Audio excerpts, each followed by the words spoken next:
Tá.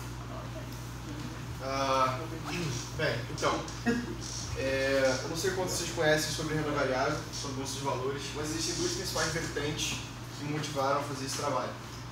São elas a análise técnica e a análise fundamentalista.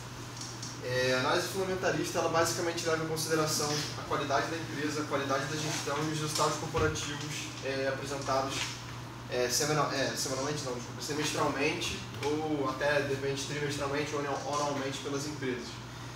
Então, e funciona da seguinte forma: você vê o resultado que a empresa apresentou, você calcula um preço justo por aquela empresa, compara com o preço que está sendo negociado na bolsa atualmente. Se o preço que você calculou é maior do que se o preço justo que você calculou é maior do que o preço atual, você compra, senão você vende. Basicamente, essa é a abordagem fundamentalista e essa que está no quadro aqui é a abordagem técnica. E ela leva em consideração, muitas vezes, figuras pré-definidas, como essa que eu estou mostrando aqui, que no caso eles chamam de um ombro, cabeça, ombro. Isso aqui é um ombro, isso aqui é uma cabeça, isso aqui é um ombro. Seria o padrão de baixo, como vocês podem ver no exemplo. Dado que você encontra um ombro, cabeça, ombro, o papel tende a cair. Bem, existem diversas críticas às duas análises e eu explorei um pouco. Eu sempre me perguntava por que não dessas análises, porque eu via muitas vezes isso não dando certo. Eu via esse ombro, cabeça, ombro acontecendo e a ação explodindo. Eu via vários outros padrões que eles falavam acontecendo e o que eles falavam que ia acontecer não acontecia. Então eu vi que a análise técnica, sim, puramente não era a melhor forma de você usar para ganhar dinheiro na bolsa. E eu fui estudar o porquê disso, e um dos principais motivos foi apontado pelo Daniel Kahneman. Eu vou mostrar o livro dele depois que me deu esse insight. E ele fala que o seu cérebro é desenhado para ver padrões. Então, e você funciona de uma forma retórica. Então você olha para esse gráfico, e depois que você vê esse gráfico, depois que você vê que a ação já caiu, você olha para trás e vê o que aconteceu. Então eu olho para trás e vejo, tem um ombro, cabeça, ombro aqui, e a ação caiu. Você associa as duas coisas. É a relação de causalidade que ele chama. E no sentido de que esse padrão não é a causa daquele efeito. Isso acontece para todos os padrões em bolsa, o problema da causalidade, e isso me fez pensar em outra forma de negociar ativo, que não essa, uma forma melhor. Deixa eu tentar aqui. Tá. E a metodologia que eu proponho é uma metodologia não preditiva. Não preditiva por quê? Porque quando você vê por exemplo, pegando a análise técnica como exemplo, você vê um padrão formando e você tenta prever o futuro, sabe? Se esse padrão formou, vai acontecer X, a ação vai cair até um certo ponto. E o que eu quero fazer eu não quero olhar para a análise técnica e tomar uma atitude baseada nela, nem para a análise fundamentalista. Existem outras críticas. Por exemplo, o preço justo que você calculou primeiro pode não levar em consideração o universo de coisas que leva. Tá tudo bem, Isabel? Tá, tudo bem. Tá. Porque o preço de uma ação ele depende de uma infinidade de coisas, é uma questão de sistemas complexos. Coisas que você não tem controle e não são modeladas, não são modeláveis matematicamente. Como, por exemplo, tem grandes fundos de investimento, são chamados de grandes players do mercado, que eles detêm uma quantidade significativa de um determinado ativo. Então, por exemplo, se você é o gestor desse grande fundo e você tem um grande cliente que quer sacar dinheiro, porque ele simplesmente está precisando, pode ser que naquele dia ou naquele mês a ação desabe 10, 20%. E nenhum sistema vai pegar isso. E o problema de modelos matemáticos também, modelos que tentam modelar todos os fatores que influenciam a movimentação de preço da ação, é que os modelos eles não estão expostos aos chamados cisnes negros. Para quem não sabe que tem um cisne negro, a maioria dos cisnes são brancos. Mas pode ser que exista um cisne negro. E ele é o cara diferenciado de toda a população e ele é raro. Então ele é difícil de ser encontrado. E muitas vezes ele não está no modelo matemático. O exemplo que eu vou citar aqui é o bilionário mexicano Carlos Slim. Se você pegar, vamos supor que eu sou um analista estatístico querendo fazer uma modelagem da população da renda da população mexicana. E eu pego uma população considerada grande no meu modelo, mas eu não pego esse cara. sendo que a fortuna desse cara equivale a mais do que a soma da fortuna de todos que eu peguei.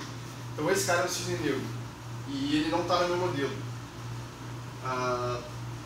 Então se eu tentar fazer uma modelagem a partir daquele modelo, no sentido de prever a renda da população, essa predição ela vai estar defasada por causa desse cara, por causa desse único cara.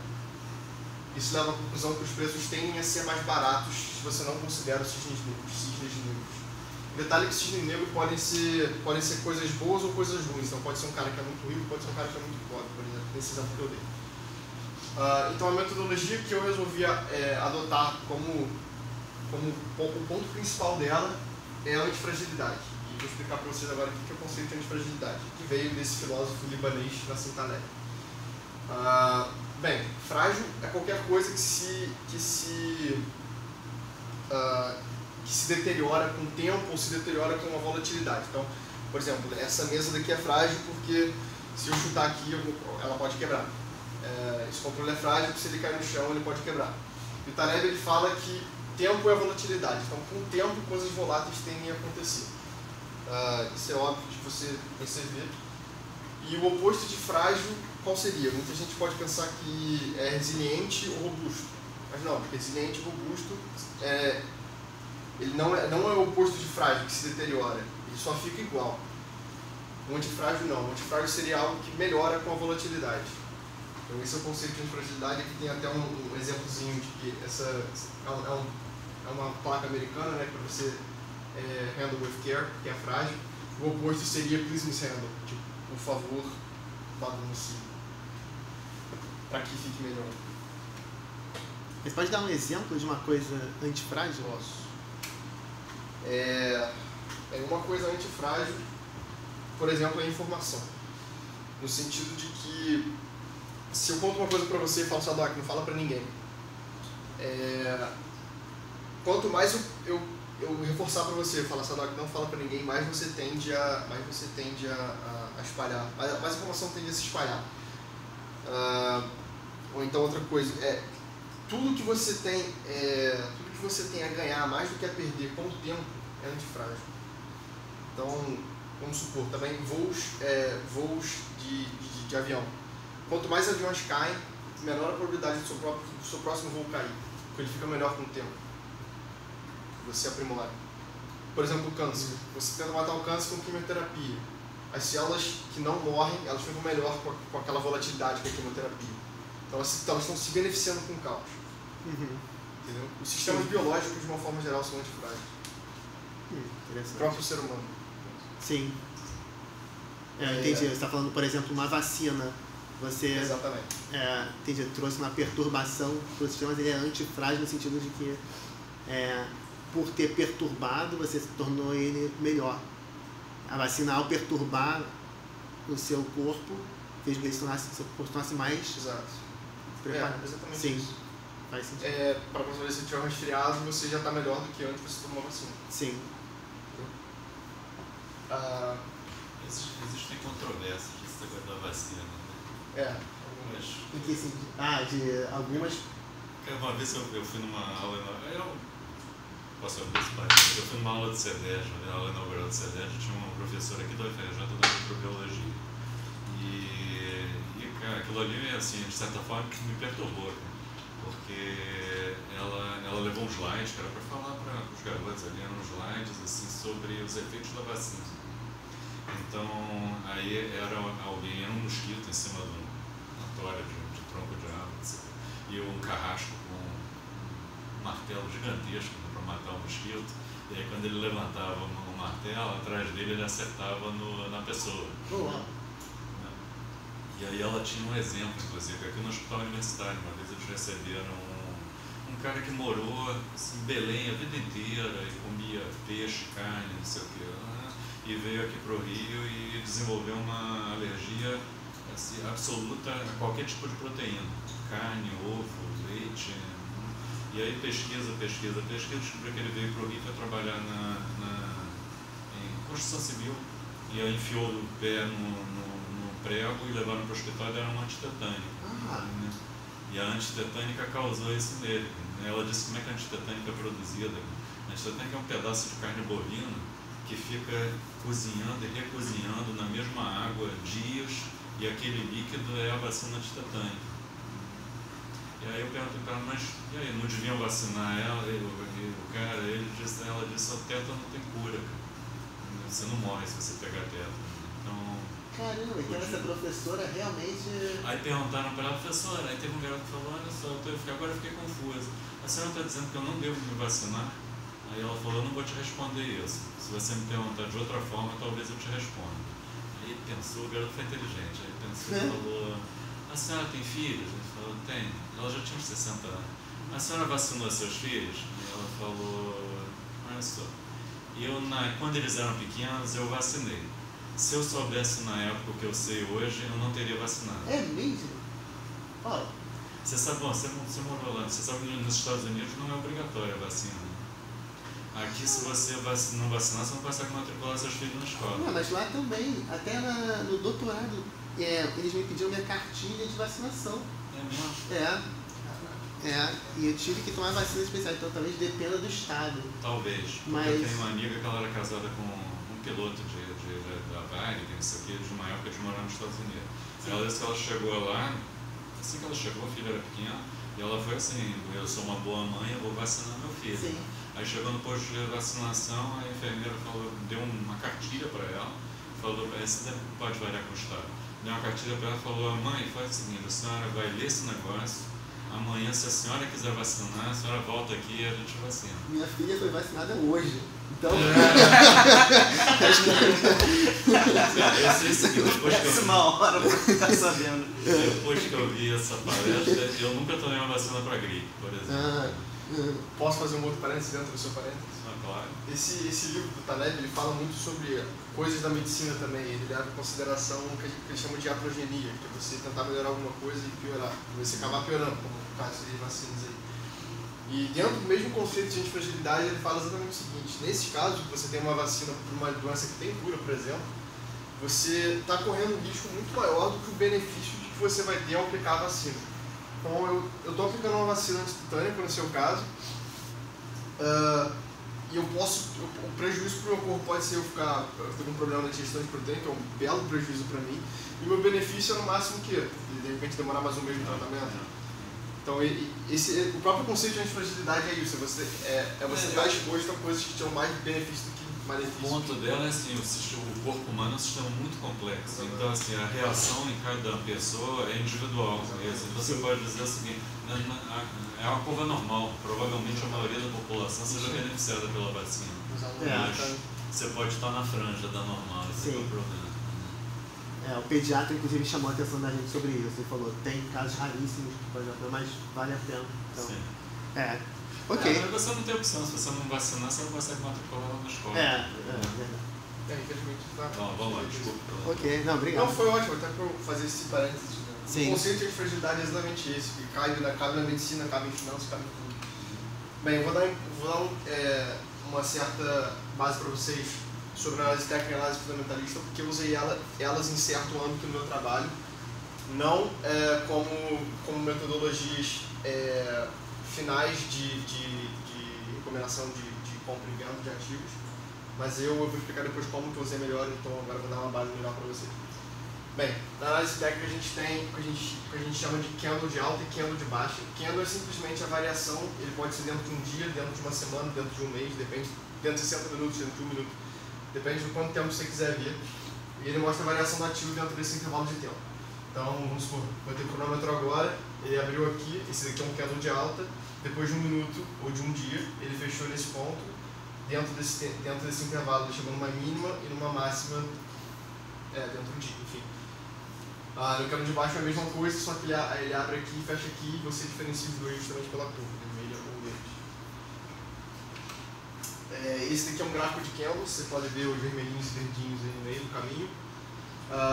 E essa parte da análise técnica foi criada por Charles Down, que ele faz basicamente o estudo das tendências. Então ele diz que tem várias tendências, várias subtendências dentro de uma tendência. Então vocês podem ver claramente, olhando num escopo mais externo, de que a tendência primária é de alta, que é o que eles chamam é o que ele usa essa linhazinha azul para explicar. E aqui ele pega as tendências secundárias, também são de alta, mas as terciárias seriam de baixa. Aí você pode dando o zoom infinitas vezes se você quiser. Você pode você pode considerar esse intervalozinho só, você pode considerar esse intervalozinho só e falar que ele foi um intervalo de baixo. Então depende sempre do escopo que você estiver olhando. Esse escopo varia muito com a sua expectativa de retorno no investimento. Então, se eu faço um investimento a longo prazo, não faz sentido eu olhar um gráfico diário. Faz sentido olhar um gráfico semanal ou mensal. Se eu quiser fazer day trade, que seria o trade de um dia, eu começo e termino no mesmo dia, só faz sentido eu usar o gráfico de 1 minuto, 5 minutos. Por aí vai. Uma outra ferramenta na análise técnica é chamada de retração de Fibonacci. Se vocês estão de computação, vocês já viram a sequência de Fibonacci. Existe chamada razão áurea, que é simplesmente dividir. Eu acho que é esse número pela soma dos outros. Não, como é que é? Cada um pelo anterior. Converge para esse número. Isso, exatamente. Converge para 1,618. E em análise técnica a gente usa o inverso da razão áurea, que seria 0,618. E ela significa basicamente 61,8% de retração. Chamada de retração de Fibonacci porque, pega nesse gráfico daqui, por exemplo, que eu tenho a ação saiu daqui e veio até aqui. Bem, se Fibonacci se aplica em todas as coisas da natureza, ele tende a se aplicar na análise técnica também. Então a retração me diz que o preço tende a cair até um certo ponto antes de começar a subir de novo. E os pontos de atenção são chamados os pontos da retração de Fibonacci, que seria o 61,8%. 50% é só realmente por ser metade. Esse daqui que é o complemento desse. E esse daqui, se eu não me engano, é 2/3. Não, é esse daqui elevado ao cubo, eu acho. Então são os pontos de atenção de Fibonacci que o preço pode ser que ele volte à tendência primária, que seria, nesse caso, a tendência de alta. As pessoas fazem trade baseado nisso, puramente, muitas vezes. Bem, fractais e ondas de Elliott também é outro conceito de análise técnica. Para quem não sabe o que é um fractal, é basicamente uma repetição infinita de um mesmo processo. Na natureza a gente tem alguns exemplos, como por exemplo essa flor, é uma flor macaco, não sei. E ela tem a característica de ter complexidade infinita e autossimilaridade. Isso você encontra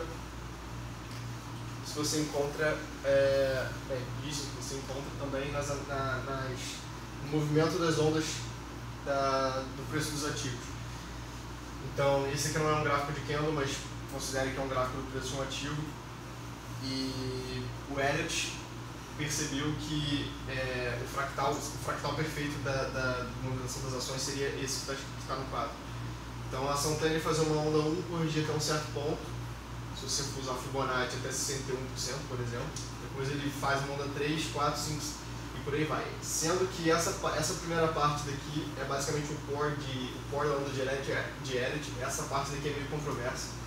Então, mas para o meu software eu só usei essas 3 primeiras ondas, focando principalmente na terceira onda, porque ela seria maior.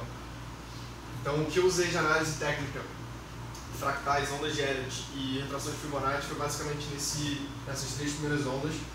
Então, eu busco por um fundo, vejo até que ponto ele está retraindo, e se eu tô nesse ponto aqui, pode ser que seja uma boa oportunidade de investimento.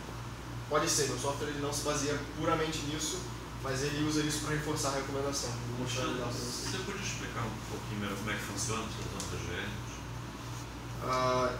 Bem, então... Como é que você usou isso aí? Não, eu usei nesse sentido que eu te falei. Eu busquei... vou te mostro depois como é que eu usei. Posso explicar aqui primeiro? Tá bom. Porque eu preciso de um gráfico. É porque você colocou isso junto com fractais, aí eu não vi muito bem onde é que estava fractal nesse negócio. Sim, tá. Tudo bem. É que fractal é algo que se repete, certo? Infinitamente. Então, Elliott acha que esse fractal se repete infinitamente numa... Essa figura? Essa figura, exatamente. Só que isso em todos os escopos, em todos os zooms possíveis. Sei. Então, se você olhar um gráfico de um ano, você vai tentar buscar, você teoricamente vai achar esse fractal. Então, num zoom dentro desse um ano, em um mês, você vai achar esse fractal e por aí vai. Entendeu? Entendi. Você vai botar no eixo X a unidade como sendo meses, você vai achar um padrão desse, botar como dias, vai achar uma coisa assim. Exatamente. Você Certo. vai em todos os Entendi, em todos os zooms. Você vai... Exatamente esse padrão, 4 picos e... Sei. Tá. É genérico assim. Tá. Sendo que, como eu te falei, essa parte aqui é mais controversa, principalmente visto numa tendência de alta, esses três primeiras ondas tendem. Por isso que estão com letras aí, número direito. Talvez, não tenho certeza. Depois eu te explico melhor como é que eu usei no meu projeto, porque vai ter uma foto para isso. Tá. Bem, outro conceito de análise técnica muito usado pelos traders, basicamente. Trader é basicamente a pessoa que ela usa análise técnica como início, meio e fim da recomendação. Então ela usa o conceito muitas vezes de stop loss, que é simplesmente você parar de perder, e é uma forma de proteção para a aleatoriedade dos sistemas. E eu usei isso porque o meu projeto ele se preocupou muito com a aleatoriedade, como já falei para você. Então, nesse caso aqui, no exemplo dessa figura, o stop loss seria colocado sempre no último mínimo antes do ponto atual. Então, se eu sou um cara que estou comprando ação nesse valor aqui, meu stop estaria no último mínimo, estaria aqui. Se eu estivesse comprando ação aqui, meu stop estaria aqui. Mas sempre no último mínimo, antes do preço que eu estou comprando. É uma forma de proteção, porque pode ser um simples percentual, né? Pode ser também. Minha máxima apetite para perda é 5%. Exatamente. Isso varia muito de pessoa para pessoa. O padrão seria você colocar ali do último mínimo, por exemplo, aquele mínimo menor tem uma grande variação. Né? Tem uma grande variação. Seria em torno de 4,50. Né? Se você comprou ali a 6, você está disposto a perder uns 50. Se você olhar no escopo de onda de Elliott, você estaria sujeito, teoricamente, que você pode ver uma onda com 2, a 3 seria lá em cima. Né? É um trade factível, né? Você compra aqui, você compra aqui. Se você comprar aqui, você bota seu stop aqui, pô, tá muito bom. Você tá com 25 centavos de stop e um retorno esperado para 8, 9, 10, sei lá. Então é uma relação risco-retorno. Bem, a análise fundamentalista, eu já expliquei para vocês como é que ela funciona, e o que eu usei no meu projeto foi basicamente eu usei ela para justificar eu usei ela para justificar a falta de justificativa das assimetrias. Vou explicar isso. Eu vou explicar depois mais ou menos também para vocês como é que eu usei a questão da assimetria, mas por enquanto o que eu usei de análise fundamentalista foi, eu fiz análise de balanço e eu levei em consideração dois principais indicadores, que é o preço sobre lucro e o patrimônio líquido da empresa. O patrimônio líquido é simplesmente quanto que a empresa vale, ela pega o total de ativos menos o total de passivos da empresa. Ativos é basicamente tudo que ela tem líquido ou não líquido em posse. Então, se eu tenho um computador na minha empresa, ela é um ativo não líquido, mas ela é um ativo. É o que eu tenho em caixa, de lucro, por exemplo. Passivo é o que eu tenho que pagar, então se eu peguei um empréstimo no banco, vai entrar como passivo e tudo mais. E essa diferença é o patrimônio líquido da empresa, e os analistas fundamentalistas usam muito esse indicador para tomada de decisão. Bem, já falei para vocês como é que entra o cálculo do preço justo.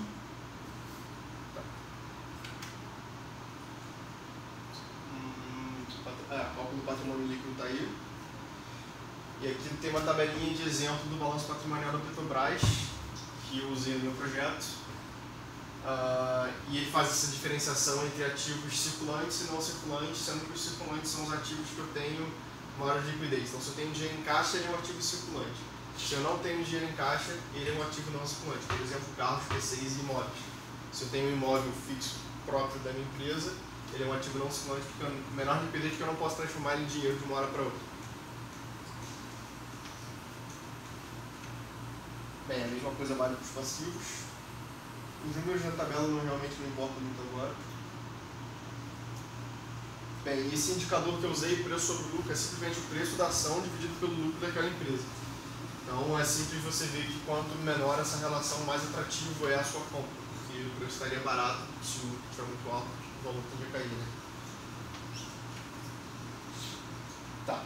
Bem, então a metodologia que eu propus, finalmente, foi pegar dois ativos correlacionados. Então, o exemplo que eu usei para fazer o estudo em si foram os ativos da Petrobras e da cotação do petróleo da WTI. WTI é o petróleo negociado no Texas, nos Estados Unidos. Bem, e a primeira coisa que eu levei em consideração foi a lógica empírica. Então, empiricamente falando, obviamente os dois ativos são correlacionados porque a cotação do petróleo impacta diretamente nos lucros da Petrobras. Assim como a cotação do real e a cotação do dólar. Porque a Petrobras é uma empresa extremamente endividada e a dívida dela é basicamente em dólar. Então, quanto menor o dólar, melhor para o resultado da empresa, no balanço que ela vai demonstrar no final do ano e, consequentemente, vai afetar os analistas que vão comprar ou vender ação. Bem, então, passou por esse teste de lógica empírica. Eu usei alguns estudos como base que provaram, por diversos métodos estatísticos, que os dois ativos são sim correlacionados. Então, tem uns artigos usou regressão linear múltipla, método dos mínimos quadrados ordinários, mais essas 4 formas aqui. Então, realmente, eu busquei estatisticamente e empiricamente a justificativa para eu poder realmente dizer que os dois ativos são correlacionados. Se você não quiser usar a estatística como isso, você pode usar a lógica empírica também. Claro que é mais arriscado, é só mais uma forma de você reforçar seu argumento.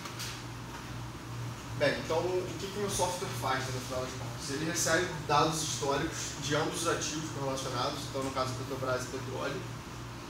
E a primeira coisa que ele faz é ele te mostra num gráfico ajustado de dupla escala como que aqueles ativos se relacionam entre si. Então esse daqui é um gráfico ajustado de dupla escala, em que embaixo eu tenho a cotação do petróleo e embaixo eu tenho a cotação de Petrobras, representado por PT4, não dá para ver muito bem aqui, mas é o código do ativo da bolsa. E em cima a cotação do WTI. Bem, por mais que esteja defasado um pouco, dá para você ver a relação de quando um sobe, o outro tende a subir, e o contrário é verdade. E o que o software faz é buscar por momentos em que esse tipo de coisa acontece. Quando um está subindo e o outro está caindo sem justificativa. Nesse caso, eu não posso dizer que é sem justificativa sem fazer uma análise fundamentalista mais profunda, mas é um primeiro passo. Então, a análise gráfica, a representação gráfica vai me dar esse primeiro convite a analisar mais a fundo o que está acontecendo.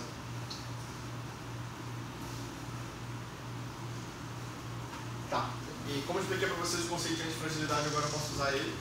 Bem, a simetria nada mais é do que um momento antifrágil. Então é um momento em que eu tenho muito mais a ganhar do que eu tenho a perder. Então se eu estou nesse ponto daqui hoje, e bem, eu vou passar pelo tempo, e coisas podem acontecer. Podem vir a surgir cisnes negros ou cisnes brancos, ou cisnes negros positivos, no caso. Bem, se acontecer cisnes negros, ou então se não acontecer nada, eu tenho pouco a perder porque ela já está desvalorizada.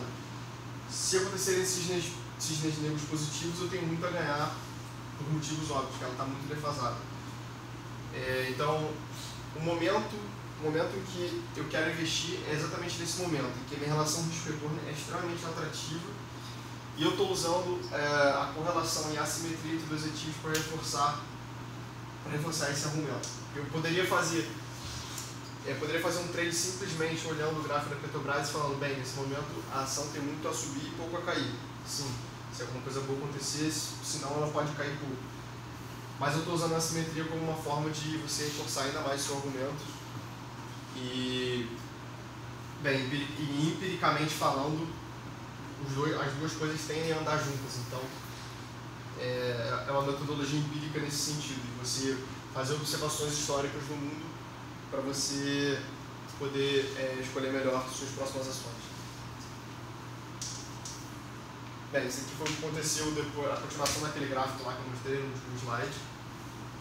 Bem, não sei o que impulsionou, se teve algum evento em si que impulsionou esse movimento, ou se foi algo normal. Eu acredito que tenha sido algo normal pela diferença de tempo. Foi corrigido em cerca de um ano, então é um longo período, não foi de uma hora para outra. Quando acontece um cisne negro positivo, normalmente tende a dar um boom muito grande, então daqui tende a saltar para cá. Então, provavelmente foi uma coisa, como foi uma coisa relativamente devagar, não teve um cisne negro positivo, só realmente corrigiu com o tempo, como a gente espera que aconteça, dada com relação, né? Bem, uma questão importante é quando que a distorção é autossuficiente, né? Vou mostrar para vocês, nesse próprio caso daqui, por exemplo,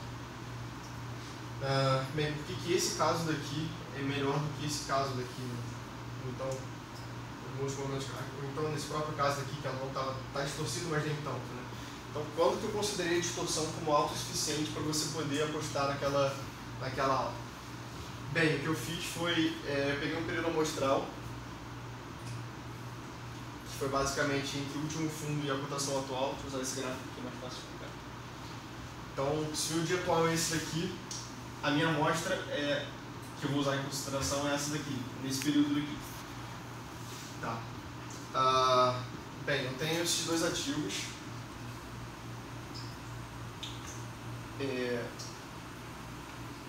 Como você pode ver, é um gráfico ajustado, não sei se dá para ver direito aqui, mas isso aqui, enquanto aqui é 30, aqui é tipo 5. Então, isso daqui tende a valer X vezes mais do que Petrobras. Eu cheguei nesse número lá no meu projeto e eu fiz o cálculo do desvio padrão. Então, tende a valer X vezes mais do que isso, o desvio padrão de tal. E o que eu fiz foi, nesse meu intervalo daqui, nessa minha amostra, quanto que o meu desvio padrão atual da amostra, quanto que o desvio padrão amostral se diferencia do meu desvio padrão global. Então, bem, eu tenho, isso aqui tende a valer, sei lá, 5 vezes mais do que isso, sendo que o meu desvio padrão, não sei, de 2. Aqui eu tenho, que o desvio padrão está, não sei, a diferença entre os desvios padrões, desculpa, está em 4, por exemplo. Então, o parâmetro que eu usei foi exatamente isso. Eu falei que o desvio padrão ele tem que ser pelo menos maior do que o desvio padrão histórico. Deu para entender? Ficou meio confuso, né? Deu para entender que você está buscando aí um linear, né? Se alguém quiser saber mais detalhes, pode perguntar, mas exatamente qual foi o linear, até você usou esse, mas ficaria em aberto, até se usasse outro, se seria melhor ou pior. Assim. Tá, deixa eu foi um estudo que você não fez, né? Deixa eu tentar explicar de uma forma um pouco mais clara. Tem um desvio padrão global, tá? Um número. Sim.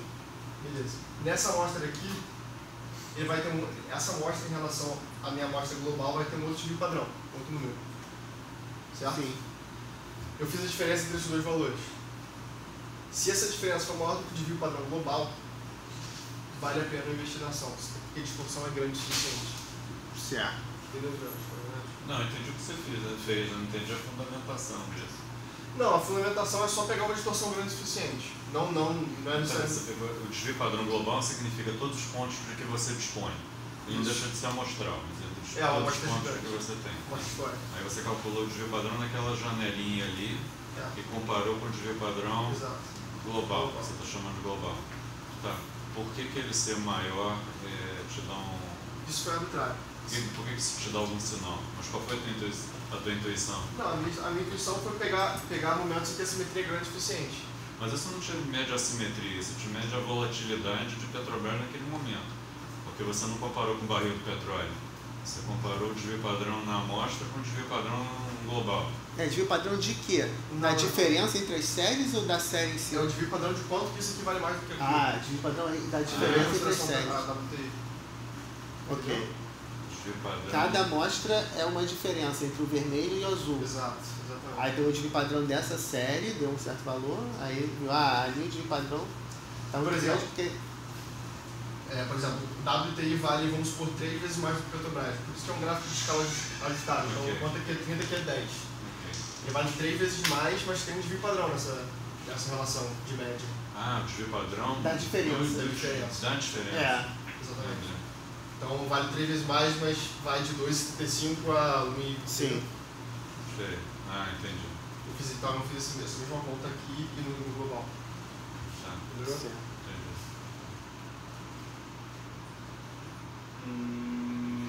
Tá, eu dou recomendação de compra se a diferença for maior do que histórica, né, como eu falei. E o exemplo foi aquele que eu mostrei antes ali, da distorção do suficiente. Tá.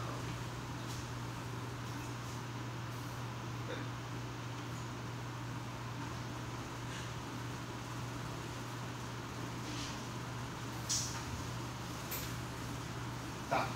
Esse aqui é um exemplo que eu vou... Um exemplo bem interessante que eu achei, estudando a minha amostra de petróleo e WTI. Como vocês podem ver aqui, a correlação ela se manteve durante um certo período, até que ela se tornou altamente insuportável, entre aspas, por volta de 2003. Então o que eu faço depois que eu encontro esse ponto, depois que a distorção ficou alta o suficiente, eu faço uma análise da empresa. Como eu falei antes para vocês, no que eu usei a análise fundamentalista, eu usei ela nessa hora exatamente, porque essa distorção ela não pode ter um motivo. Então, no estudo de assimetrias, uma das coisas mais importantes é elas serem assimetrias não justificáveis. Então, por exemplo, se eu pegar a Petrobras hoje em dia, muito provavelmente ela está desvalorizada em relação ao petróleo porque a gente teve um escândalo de corrupção absurda por tempo atrás. E o balanço patrimonial da empresa, você pode ver que ele foi do positivo para o negativo em uma questão de meses. Então, eu faço esse estudo nesse ponto. Então, eu tenho um ponto relativamente interessante, tenho um ponto antifrágil, tenho muito a ganhar, pouco a perder, tem uma simetria acontecendo. Bem, vamos ver o que está acontecendo com a empresa. Aí que entra a análise fundamentalista, e aqui eu peguei isso aqui são os meus dados que eu usei para analisar a Petrobras, que é o indicador de preço sobre lucro que eu expliquei para vocês, e o patrimônio líquido. Aqui, no caso, a gente está usando o período de 2002 a 2003, então vamos ver o que aconteceu com a empresa nesse período.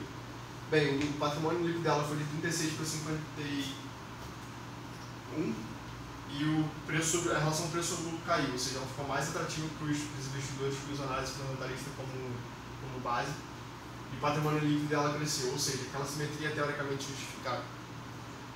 Não tem um motivo óbvio, pelo menos, pelo qual a ação se desvalorizou tanto, ou então se manteve constante, enquanto o petróleo disparou.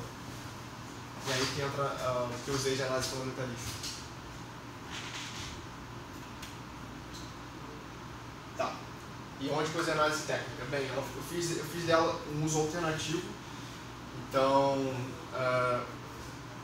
beleza, eu acho aquela simetria e eu uso análise técnica no sentido de que eu tento achar o melhor momento possível para entrar naquela ação. Então, beleza, tem uma simetria, mas pode ser que exista um momento melhor ainda para entrar naquela ação, e não um dia que eu estou vendo hoje. E eu fiz isso com o objetivo basicamente de maximizar a matriz de payoff, ou seja, quanto que eu ganho, quanto que eu tenho que ganhar a perder, para fortalecer a recomendação, simplesmente porque outros players também fazem uso da ferramenta. Como eu disse para vocês, muita gente trada só com uso de retração de Fibonacci ou bandas de Bollinger, que é outro indicativo, ou então basicamente vendo gráficos e fazendo as ondas de Elliott. E se esses players somados também impactam o mercado, bem, porque não seguir mais ou menos o que eles falam, né? Também. E no meu caso eu fiz a busca por terceiras ondas de Elliott, que eu já mostrei para vocês que são as maiores, e também retração de Fibonacci. Então nesse caso daqui, foi o caso que eu mostrei anteriormente para vocês, eu fiz um estudo e eu vi, bem, aquele ponto ali está exatamente em cima da retração de 61,8%. Pode ser que seja o início Monda 3, Monda 1, Monda 2 e Monda 3. Bem, eu tenho todos esses fatores juntos. Eu tenho uma simetria teoricamente justificada pelo balanço patrimonial da empresa, pela relação preço-lucro dela. Eu tenho uma análise técnica reforçando que ele pode ser um momento de atenção. Eu tenho um ponto antifrágil, porque eu tenho muito a ganhar e pouco para perder. Bem, pode ser que seja um bom investimento. E mesmo se não for um bom investimento, eu tenho pouco a perder, porque eu vou botar meu stop loss nesse ponto daqui. Então é como se eu estivesse querendo chegar até aqui, como se esse fosse o meu alvo, e meu stop fosse esse. Então eu calculo aqui do lado o payoff, o alvo, o stop e o percentual da minha ação. Bem, o alvo eu estou calculando de um modo bem conservador.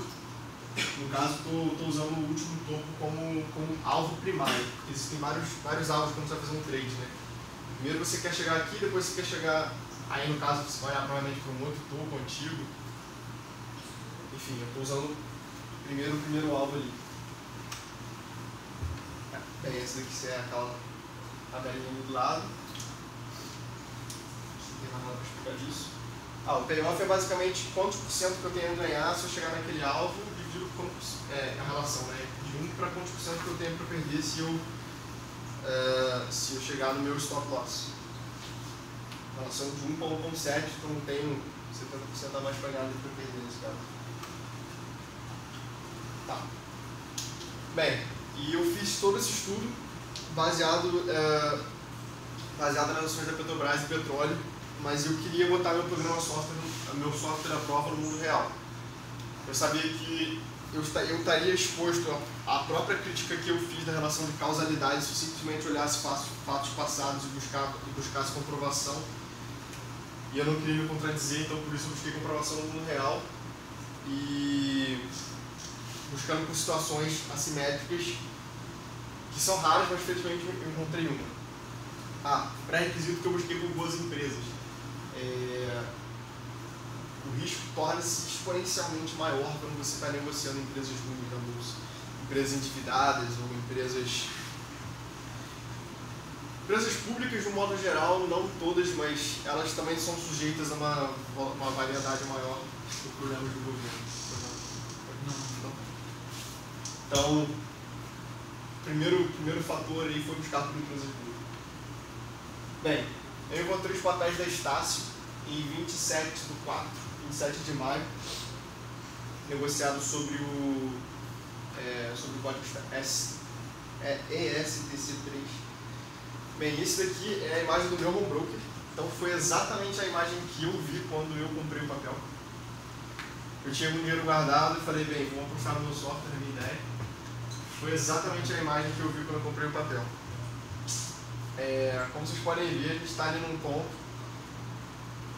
em que, se eu fosse usar a análise técnica do stop loss, eu botaria meu stop aqui e teria um alvo pelo menos aqui. Mas seria uma relação risco-retorno boa.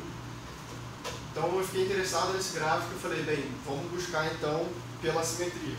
Vamos pegar algum outro player que seja correlacionado a ele, para ver como é que ele está se comportando, porque é uma empresa do setor educacional, às vezes o setor educacional está passando por dificuldade com fiéis, às vezes, não sei, várias coisas podem estar acontecendo.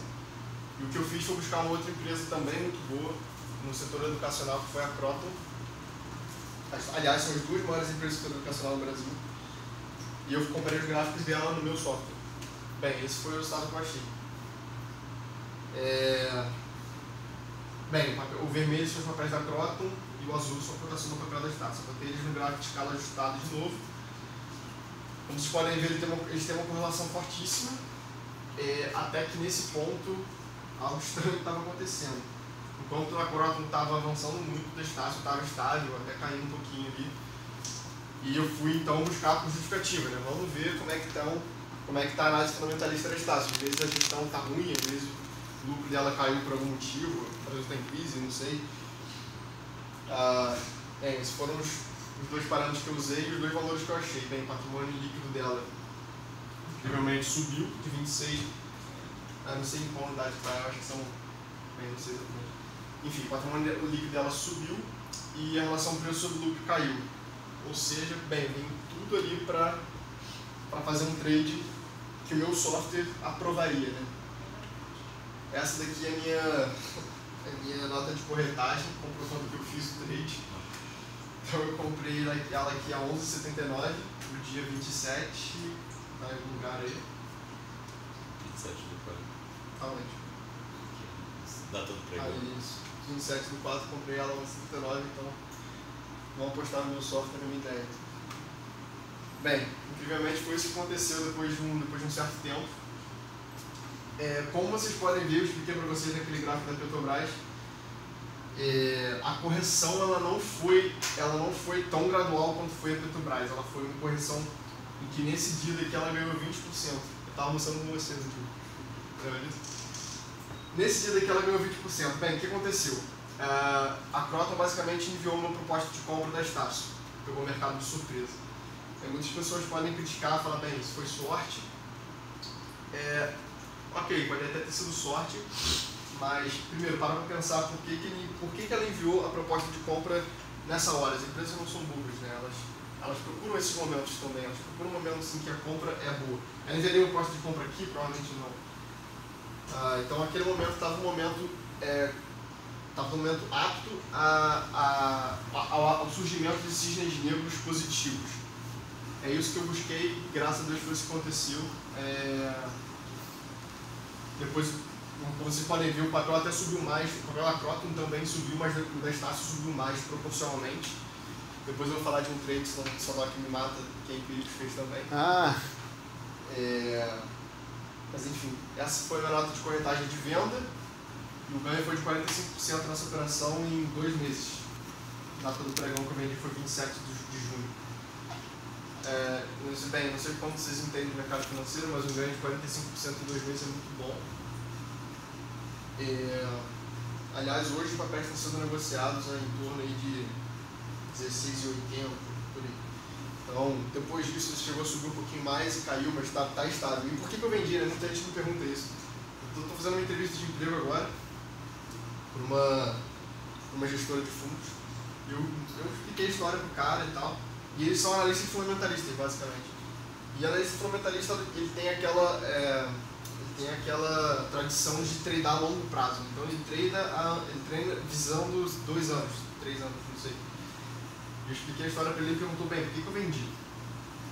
Cara, e o motivo pelo qual eu vendi é muito simples. A ação simplesmente ela se tornou frágil, ou seja, ela se tornou o oposto do que eu busco. Por quê? Porque naquele ponto, nesse ponto aqui atual, se acontecer alguma coisa, por exemplo, toda fusão e aquisição ela passa pela aprovação do CAD, que é um órgão que regulamenta isso. Então, se por algum motivo aquele órgão não aprovar a fusão, o que vai acontecer com esse papel? Ele provavelmente vai voltar para cá. Então, a ação se torna frágil, ela se torna volátil ao aparecimento de cisnes negros, negativos nesse caso. Bem, então foi por isso que eu vendi, porque ela não satisfazia mais o meu quesito de antifragilidade. Essa foi a resposta que eu dei pro cara, não sei se ele gostou muito não, mas... Bem, a principal limitação dessa metodologia é que nem sempre você encontra momentos distorcidos como esse que eu achei. Eu dei relativamente sorte de encontrar um desses justamente quando estava desenvolvendo o meu projeto e em uma empresa boa, que era a Estácio.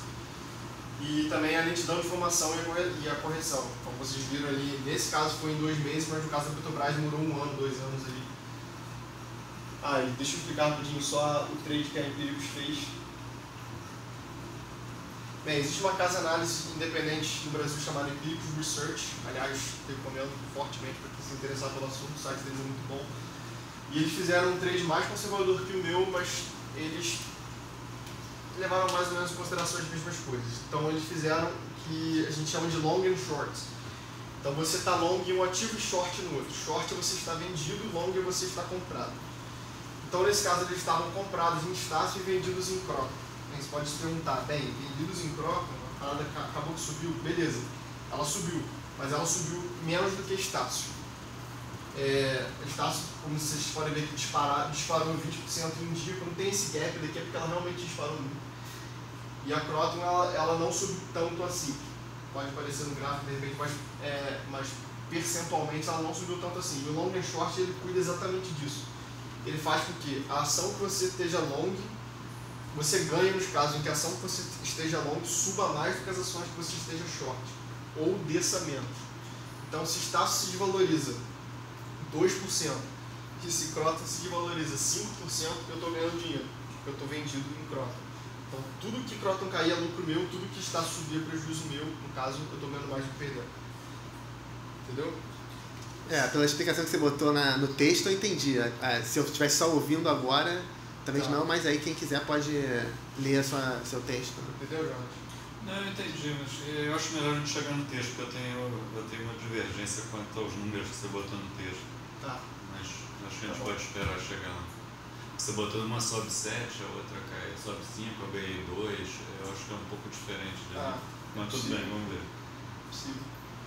Bem, então é isso. Essas foram as minhas diferenças, mas eu gostaria de mencionar as minhas reais diferenças. Essas foram as diferenças acadêmicas que eu usei, e, sim, importantes. Essas foram as minhas duas diferenças principais e metodológicas mais importantes, que é o livro do Taleb e o livro do Kahneman. Eu recomendo fortemente para quem se interessar pelo assunto. Ele explica totalmente o conceito de antifragilidade, e esse aqui explica basicamente o conceito de causalidade que eu usei no meu projeto. É isso. Ok.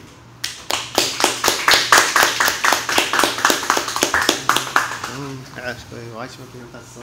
Então, agora passar para o Jonas. Bom, primeiro lugar, eu queria agradecer ao Daniel, ao Alexandre, o convite.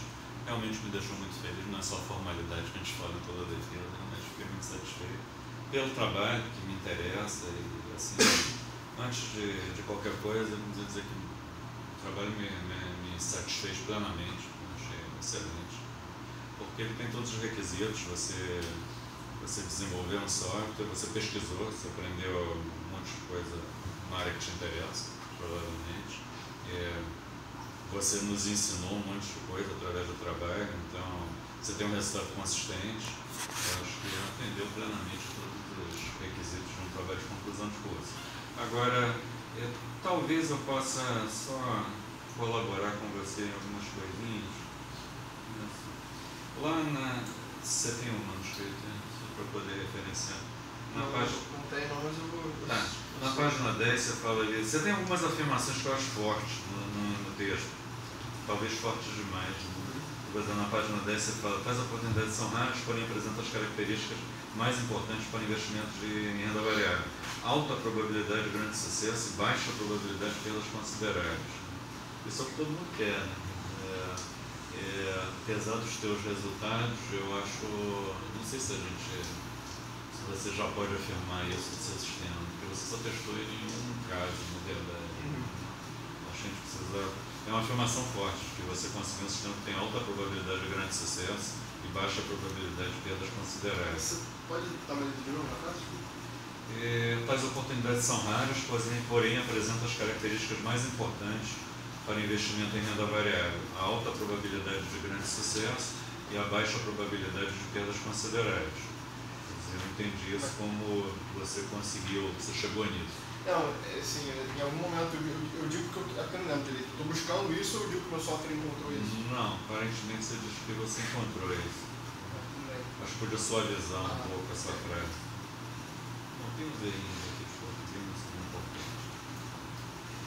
Aí na página seguinte, 11, é a mesma observação. Você fala ali, apesar dos desafios e a ausência de concordâncias metodológicas, existem diversos profissionais que conseguem resultados consistentes negociando papéis na bolsa.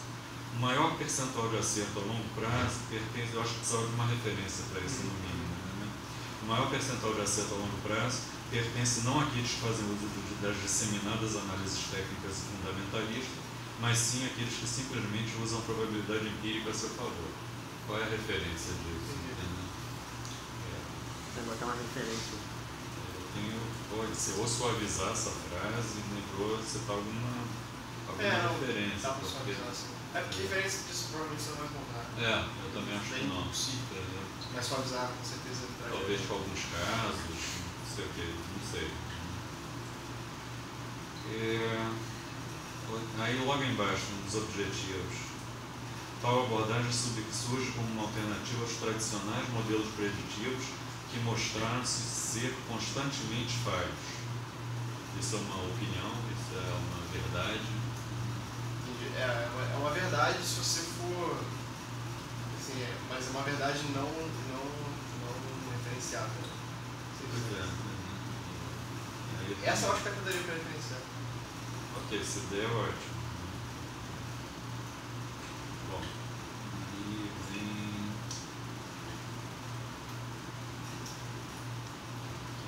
máxima, literação de Fibonacci. Aí você fala na teoria das fractais, que eu te perguntei a teoria dos fractais e ondas de Elliott. E aí você fala, bom, fractal todo mundo sabe o que é, mas a onda de Elliott ele se limita a uma figura. Aí lá adiante, na verdade eu só li o texto uma vez, eu voltei de férias ontem, então. Lá adiante, quando você acha que você fala nos resultados, então, e aí você volta às ondas de Elliott e começa falando aqui 1, 2, 3, não sei o quê. Mas aqui nessa primeira introdução às ondas de Elliott, você não falou nada sobre ela, você só mostrou uma figura, basicamente. Falei que elas eram fractais, certo? E eu nem enxerguei as fractais, na verdade. Eu botei uma pergunta aqui, eu não vi o fractal e eu não entendi aqui o que são as ondas de Elliott, como é que elas são usadas. Entendeu? Eu acho que cabia aqui uma explicação mais detalhada para você poder tirar lá na frente, você só dizer que você usou. Tem um gráfico muito legal que de repente posso botar, que ele pega exatamente essa figura daí e ele produz uma figura no escopo maior de um ano e desenha vários padrões dessa daí acontecendo. Pois é, acho que aqui precisava de um detalhamento maior. Eu fiquei até em dúvida se você efetivamente tinha usado isso. Aí lá nos resultados eu encontrei a referência de novo às ondas de Elliott. E está melhor explicado do que está aqui. Aqui, stop loss, análise fundamentalista, patrimônio líquido. Preço sobre lucro, acho que você podia reforçar aqui a importância desse índice. Dizer que preço sobre lucro, na verdade, é assim, a expectativa de retorno do teu investimento. Né? Quantos anos você vai levar para recuperar o seu investimento? É como se você gastasse 100 mil para uma franquia que dá 10 mil por mês. É isso. Você vai precisar de pelo menos 10 anos para recuperar o seu investimento. A partir daí você tem lucro. É esse o conceito do preço lucro. Por isso que quanto menor ele é melhor. Né? Significa que eu preciso de menos anos para recuperar o meu investimento. Acho que você podia fazer referência a essa outra maneira de enxergar o índice. Né? Aliança, implementação. Tem pequenos erros aqui. O site de finanças de Yahoo, você botou 3 horas no Yahoo. Apresentação gráfica. Tá, aí quando eu estava lendo aqui, eu passei uma vez só pelo texto. Né? Quando eu estava lendo o texto, eu encontrei toda a fundamentação baseada em Petrobras. Né? E aí ela vai até 2014, agosto de 2014. E aí eu fiquei o tempo todo me perguntando, cara, como é que ele vai comprovar esse negócio com Lava Jato, né? Que foi em março de 2014. Mas aí depois eu vi que você usou o caso da Estácio e da Croton para comprovar o método. E o caso da Lava Jato também, ele cairia na minha análise fundamentalista, né? Eu cheguei até a citar isso. Sim. O balanço patrimonial da empresa derreteu.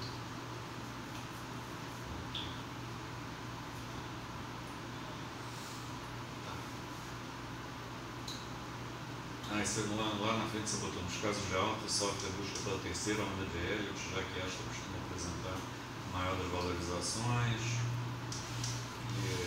Acho que era que você torna a falar da onda de Elliott, é a terceira onda, que lá em cima não tem maiores explicações.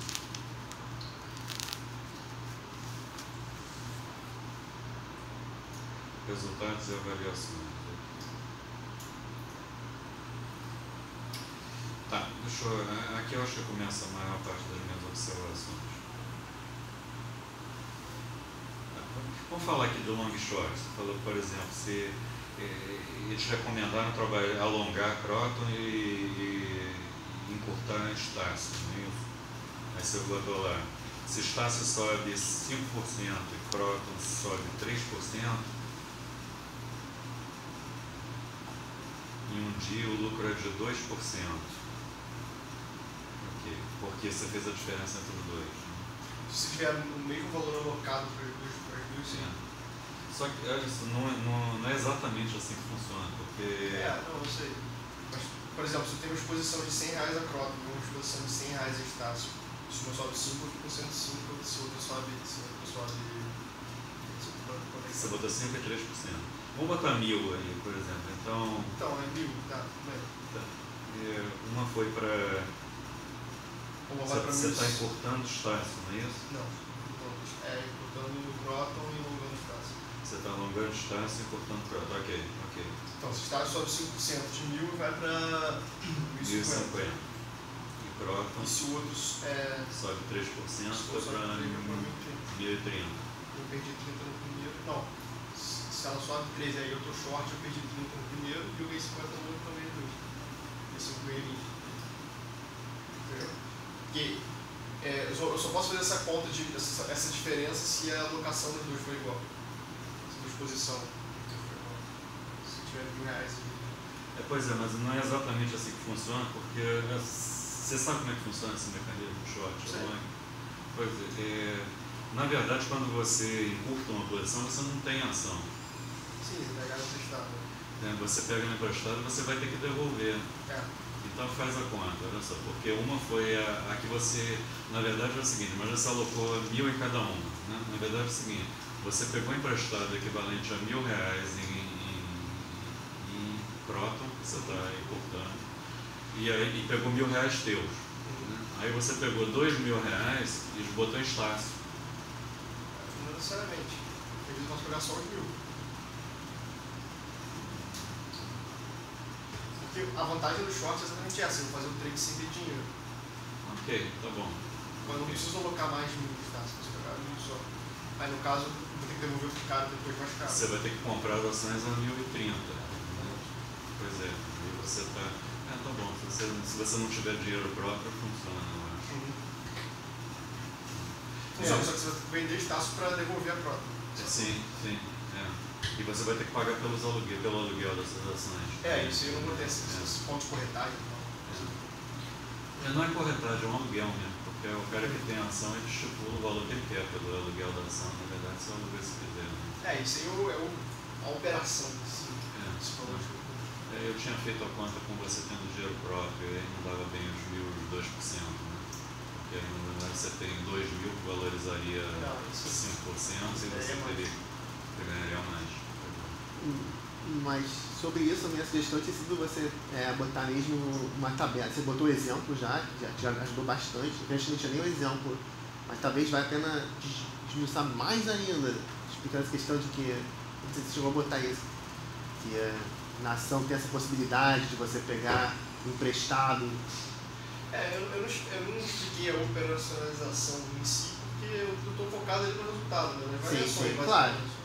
Acho que não precisa entrar nesse detalhe de ter uma taxa de empréstimo, isso não, mas talvez só no exemplo mesmo, só botar essa tabela, dizendo, sabe, quanto você pegou emprestado, sabe, dia 1 peguei emprestado num valor de tanto isso, tenho tanto disso daquela outra, dia 2, acho que talvez tabelas totalmente óbvio. Vai chegar lá, né?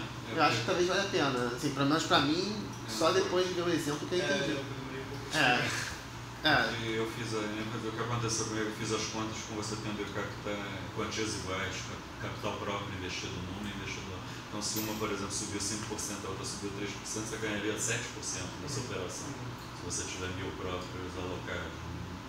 Está assumindo que você não tem nada em recurso líquido. Você pega emprestado de uma e você tem da outra, né? Pega emprestado de uma, vende na mesma hora, né? Você pega emprestado e vende. E aí compra da outra. Certo. Então inicialmente você não tinha nada. Isso que é legal, você pode treinar sem nada. Entendi. Você está apostando que uma vai subir e a outra vai cair. Você criou a partir do nada, né? Criou a renda a partir do nada. Você vende algo que você não tem, eu lembrei muito para entender isso também. Pois isso aí talvez vai a pena você botar que isso é possível, enfim, para um cara ler, não sei, eu acho que caberia uma frase aí, uma nota de rodapé, note que na bolsa é possível você pegar emprestado e vender no mesmo momento. Então você fica com uma dívida, mas eventualmente você pode pagar essa dívida se você conseguir. Você não vai vender no mesmo momento, né? Você vai vender. Não, você pega emprestado, você tem o papel da Croton, tá? Aí eu te pago 10, fala, só R$10, você me dá seu papel. Você me deu o teu papel, eu vou vender ele. No mesmo dia. Aí eu peguei o dinheiro, vou aplicar em Estácio. Então, se Estácio subiu, eu estou ganhando com isso. Sim. Se Croton caiu, eu estou ganhando por isso também, porque eu vou ter que te pagar mais barato para você devolver o papel. O ideal é se Estácio subir e Croton cair. É o melhor dos mundos. É o melhor dos mundos. Sim. Mas se Estácio subir mais do que Croton, eu ainda estou ganhando mais do que perdendo. Sim. Isso que eu vou te falar, de repente valeria a pena botar lá. Acho que vai ficar bem concreto. Então deixa eu te falar um pouco mais do que eu achei. Por exemplo, Petrobras, você falou que você buscou correlações lá, e a correlação é meio óbvia, né, entre Petrobras e o barril do petróleo, mas existem outras, você falou endividamento, né, endividamento em dólar, fatores políticos, existem outros fatores com os quais a ação da Petrobras é correlacionada. Então, assim, buscar simetria com um valor só, um ativo só, eu tenho minhas dúvidas, né, se isso vai funcionar.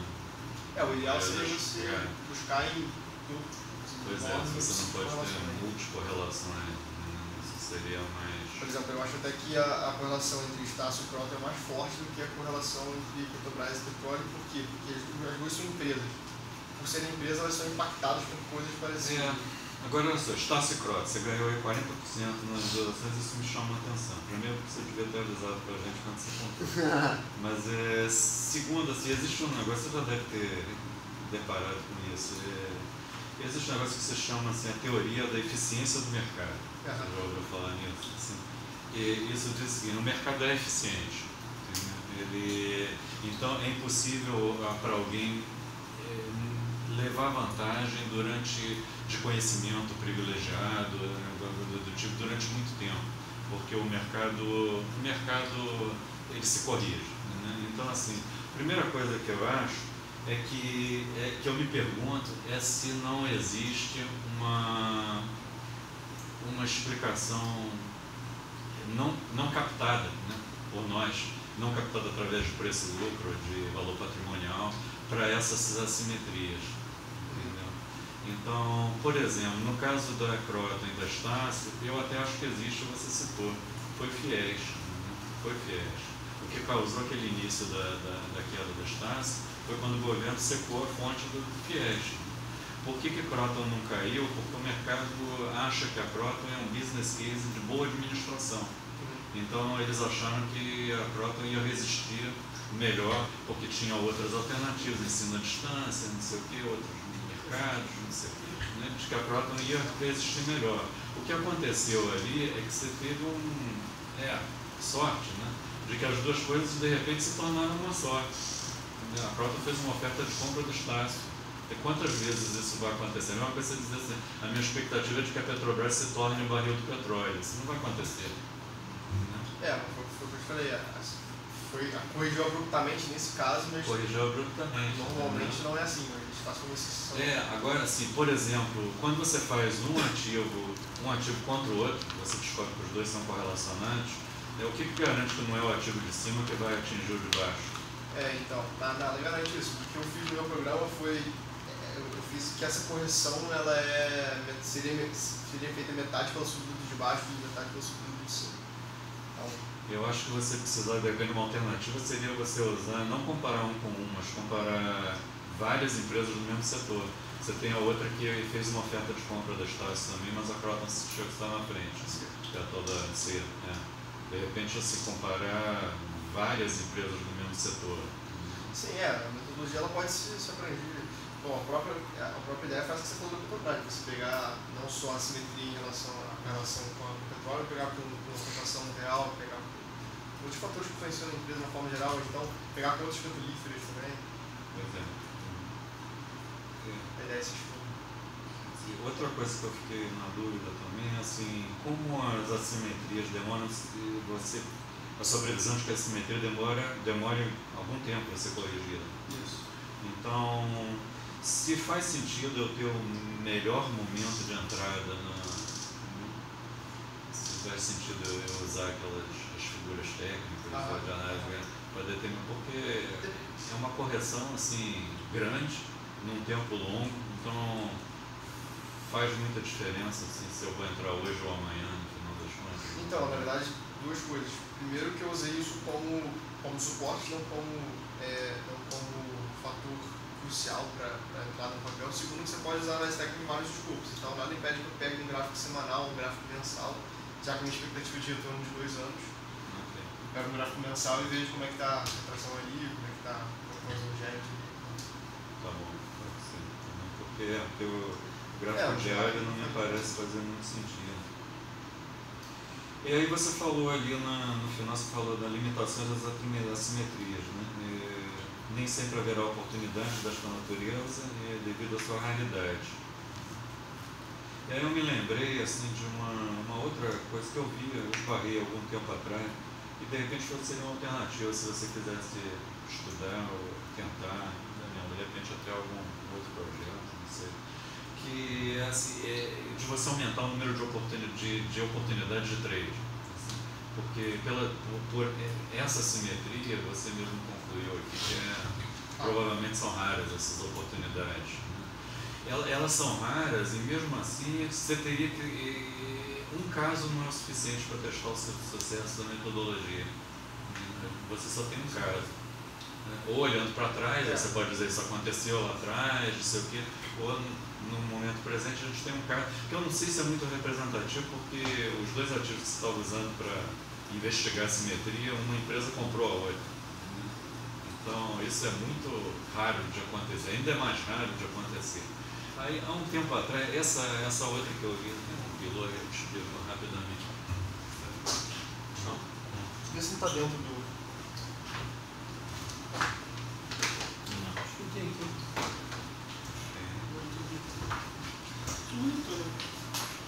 Estou atenção.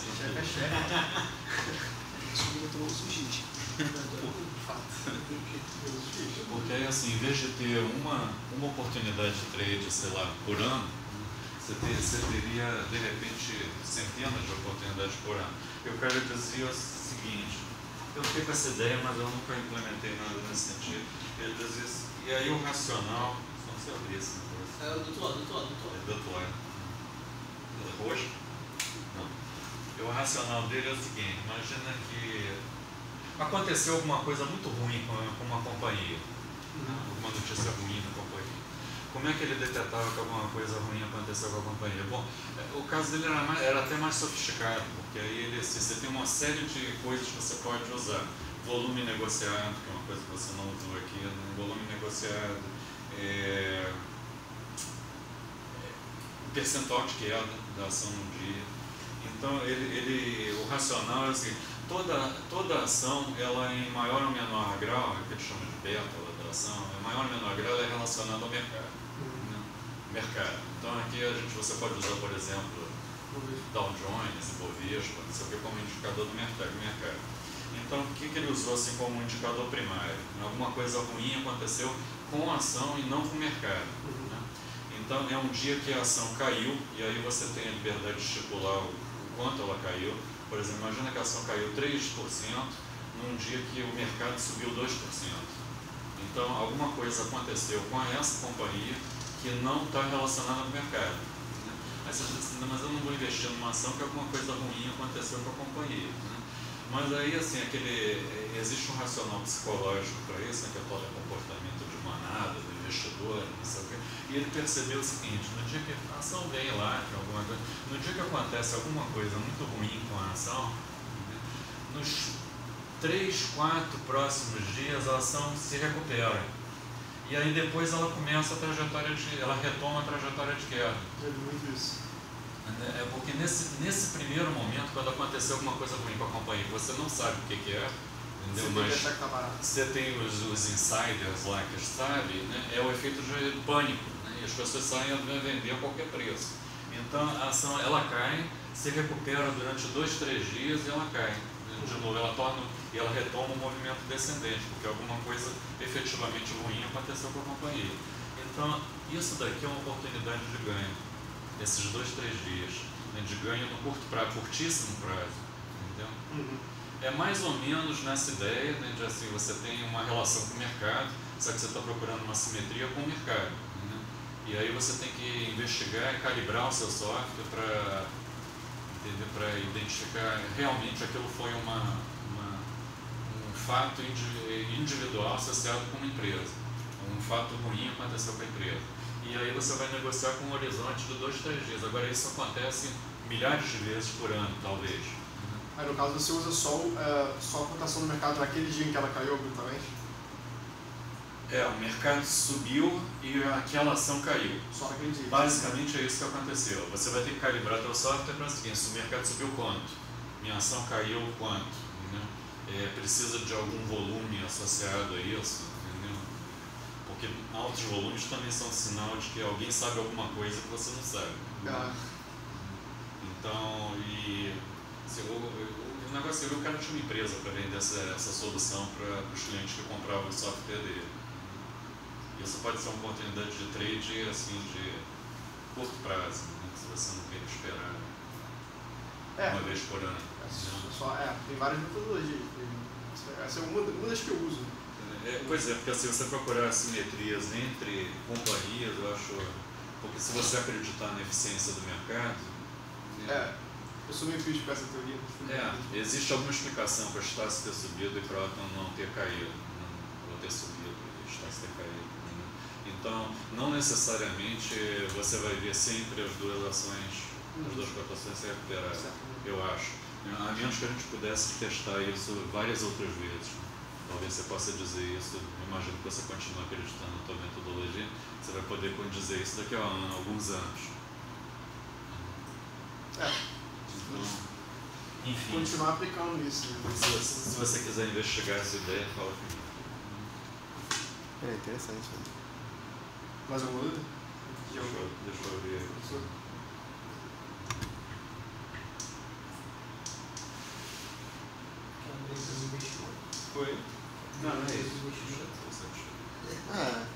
se puder compartilhar com a gente. Tá, eu anotei aqui no próprio PDF, eu posso te devolver o PDF. Obrigado. Não, pode. Então, anunciando aí que o professor Jonas tem um curso junto com o Adriano, né, de computação aplicada a finanças, para quem tiver interessado, está sendo ministrado esse período, né? É a segunda vez. A primeira turma tinha 5 alunos, essa tem 27. Uau! Abriu quando? Semana passada? Semestre passado foi a primeira vez, agora é a segunda turma. Eu vi o que ele tem pegado, o problema é que eu tava sem horário. Mas esse semestre está sendo oferecido de novo, de repente. Começou agora. Agora você não tem.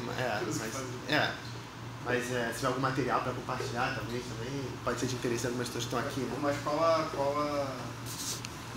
abordagem que vocês vão levar de forma geral? Mais modelagem, matemática?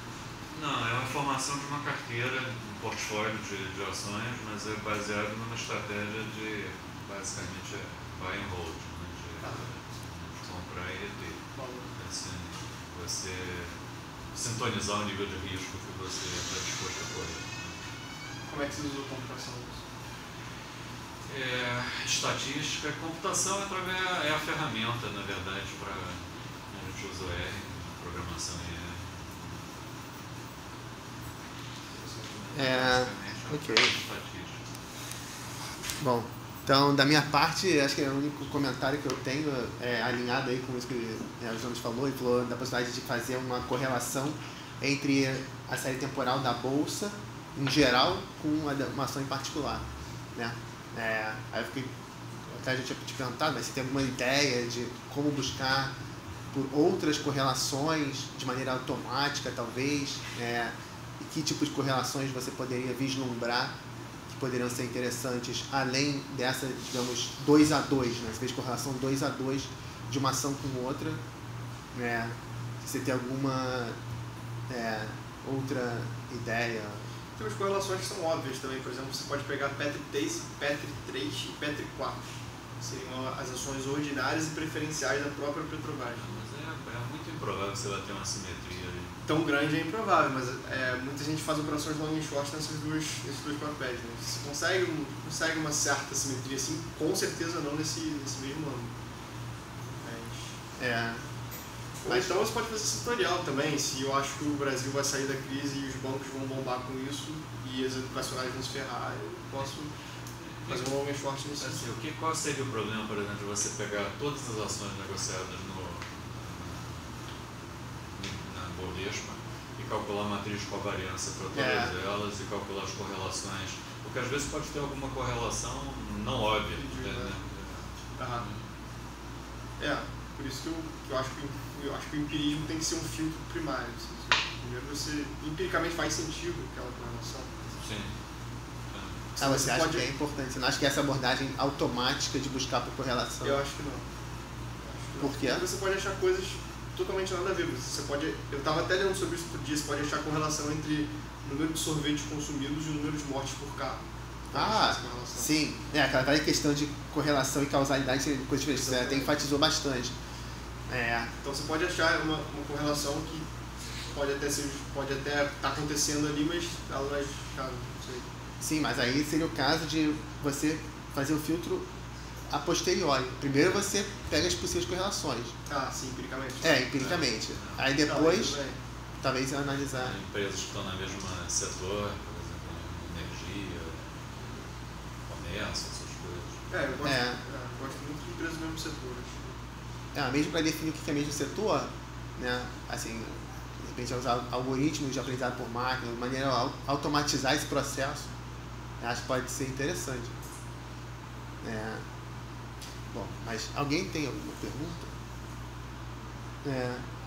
Bem, então eu também fiquei bem satisfeito com o teu trabalho. Para mim, realmente fiquei mais no papel de aprendiz do que de orientador, né? Mas realmente, bom, obrigado pela oportunidade de aprender mais sobre esse assunto. E, então, bom, sai de parabéns. Se não tem mais nenhum comentário, então acho que agora.